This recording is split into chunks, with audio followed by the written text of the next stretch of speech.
मशहूर समाज सेवी अरसलान हमारे साथ हैं, जो कि ओखला में रहते हैं और इस वक्त प्रोटेस्ट में लगातार हमने इन्हें देखा, सुबह से हमारे साथ थे। और अभी जबकि प्रोटेस्ट खत्म हो चुका है, इस वक्त में इनसे बात करने की कोशिश करेंगे। अरसलान, कैसे फील कर रहे हैं यहाँ पे आके आप? मैं बहुत अच्छा फील कर रहा हूँ कि हम सब मिलके आज ये प्रोटेस्ट कर पाए। मुझे देख के बड़ा अच्छा लगा, सीखने को भी बहुत कुछ मिला। बहुत सारी चीजें हैं जिससे हम अनसेंसिटाइज हैं, हमको पता नहीं है कि ये बोलना चाहिए नहीं बोलना चाहिए, वो भी मैं समझा। इनकी बातें सुनी और भी नॉलेज मिला मुझे कि भाई हो सच में क्या हो रहा है। एंड अंडरस्टैंडिंग मिली कि हम सब साथ हैं, कितना डाइवर्स है, कितने अलग अलग लोग हैं, सब साथ मिलके जेनोसाइड के खिलाफ सच्चाई के साथ। कितनी अच्छी बात है। तो यहाँ पर आपने आकर क्या देखा, यहाँ लोगों का जो रुझान था, खास करके जिन्होंने इस प्रोग्राम को ऑर्गेनाइज किया है यहाँ पे, कि भाई हमें फ़लस्तीन के समर्थन में आना चाहिए, जो बच्चे वहाँ पर शहीद हुए और जो जुल्म उनके साथ हो रहा है उनको लेकर। तो आपको क्या समझ में आया इस बारे में? होना चाहिए, हम सबको खड़ा होना चाहिए, ये ऑर्गेनाइजेशन से इनके साथ भी खड़ा होना चाहिए, अपने खुद भी। हम लोगों को इतनी ताकत आनी चाहिए, लोगों को बता सके 68,000 लोग मरे, इंसान मरे, बच्चे मरे, खाना नहीं जा रहा, दवाइयाँ नहीं जा रही। इंसानियत है at the end of the day. Bharat भी एक टाइम पे कब्जे में था किसी और के, तो जब कब्जा हो रखा था इस देश पे, तब वो लोग बताते थे कि ये सही है वो गलत है। हम लोग को खुद देखना पड़ेगा। और अभी जिस हिसाब से मैं भी देख रहा हूँ, मेरा स्टैंड पैलेस्टाइन के साथ है। एक स्टेट मिलना चाहिए पैलेस्टाइन को, इसराइल के खिलाफ हम सबको आवाज उठानी चाहिए, लड़ना चाहिए डेली।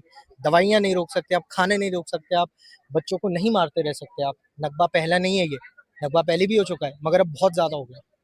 अब हम सबको मिलकर लड़ना पड़ेगा। आप ऐसे में आप एक महिला हैं, मैं आपसे सीधे सीधे सवाल करूंगा। जो बच्चों के साथ फ़लस्तीन में हो रहे हैं, मासूम बच्चों को वहाँ मारा जा रहा है और मारा गया, उसमें उन बच्चों की जो अभिभावक हैं, भाई ने भी बताया, मेडिसिन नहीं है वहाँ पर लोगों के पास, खाने के लिए प्रॉपर उनके पास इंतजामात नहीं है, लाइट वहाँ पर नहीं है, जो एक ज़रूरियात उनके लिए होनी चाहिए, उनकी 24 घंटे की ज़िंदगी को जीने के लिए उन बगैर ज़रूरियात के वो लोग जी रहे हैं। इसको कैसे देखते हैं आप?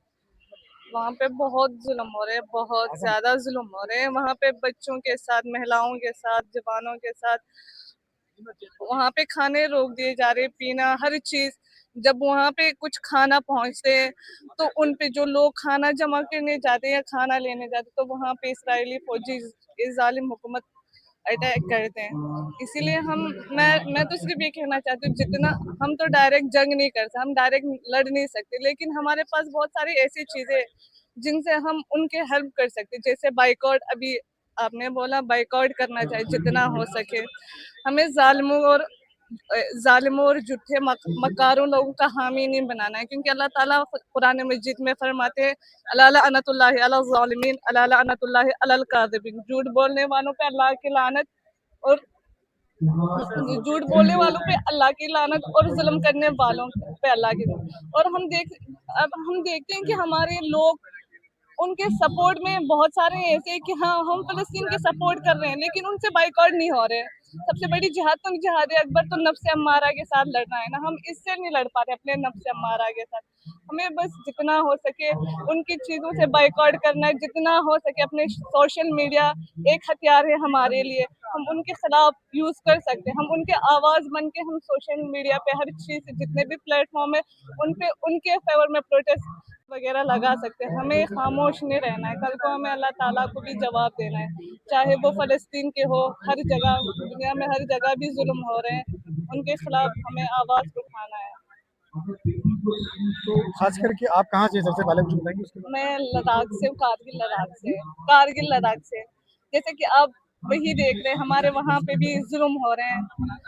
तो आप जब अपने राइट्स के लिए बोलते हैं तो आप एंटी नेशनलिस्ट होते हैं। बहुत सारे ऐसे लीडर्स हमारे जिनको अभी भी कैदी बना के रखा है, जो गवर्नमेंट के खिलाफ बोलेंगे, जो झूठ के खिलाफ आवाज उठाएंगे, उनको एंटी नेशनलिस्ट बोलते हैं। बहुत आप जैसे कि आप सबको पता है, हम सबको पता है, जैसे आज़ादी से पहले हमारे बहुत फ्रीडम फाइटर्स ने जब आवाज उठाए थे। तो क्या मैसेज देना चाहेंगे? आखिरी सवाल मैं आपसे करूंगा, औरतों को, उन खवातीनों को, हमारे मुल्क की खास करके, उनको क्या मैसेज करना चाहेंगे आप, जो फ़लस्तीन के समर्थन में हुआ है? मतलब आप लोग जितना हो सके ज्यादा तादाद में आ जाएं, ज्यादा तादाद में इन प्रोटेस्ट में, इन जुलूसों में शिरकत फरमाएं। मैं यही कहना चाहती हूँ, जितना हो सके अपने बच्चों को भी फलस्तीन के बारे में बताते रहें। ताकि उनको पता चले असल मसला क्या है।